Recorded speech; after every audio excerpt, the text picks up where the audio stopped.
రామలక్ష్మి సీతాకాంత్ శ్రీలత విషయంలో తను ఏదైతే కోరుకుందో, ఏం జరగాలనుకుందో దాన్ని జరిగేలాగా చేసిందనమాట. శ్రీలతకి వాస్తవాన్ని కళ్ళకు కట్టినట్టు చూపించింది. తన కన్నబిడ్డ ప్రేమ గొప్పదా, సీతాకాంత్ పెంచుకున్న ప్రేమ గొప్పదా అన్నట్టు నిరూపిస్తుందనమాట. సీతాకాంత్ అంటే ఏంటో, సీతాకాంత్ శ్రీలతని ఎంతగా ఆరాధిస్తున్నాడో, ఒక తల్లిగా ఎంత ప్రేమిస్తున్నాడో కళ్ళకు కట్టినట్టు చూపిస్తుంది.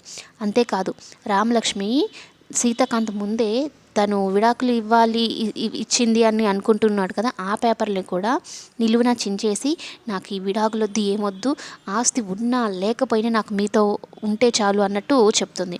ఇక రామలక్ష్మి సీతాకాంత్ ఇద్దరూ కలిసి ఆస్తి పేపర్లని శ్రీలతకి పువ్వుల్లో పెట్టి ఇస్తూ ఉంటాడు.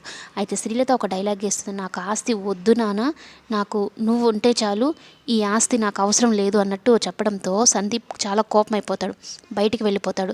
అదేంటండి అత్తయ్య గారు ఆస్తి పేపర్స్ వాళ్ళు ఇస్తాము అంటూ వద్దంటున్నారు అంటే, పిచ్చిదానా నీకు ఇంకా అర్థం కాలేదా, ఇప్పుడు నా పరిస్థితి ఏమవుతుందో అర్థం కావడదు, మా అమ్మకు మొహం ఎలా చూపించుకోవాలో, ఆస్తి కావాలా అమ్మ కావాలా అంటే ఆస్తే కావాలని చెప్పాను, ఇప్పుడు మా అమ్మకి నా గురించి బాగా అర్థమైపోయింది అంటూ తను టెన్షన్ పడుతూ ఉంటాడనమాట.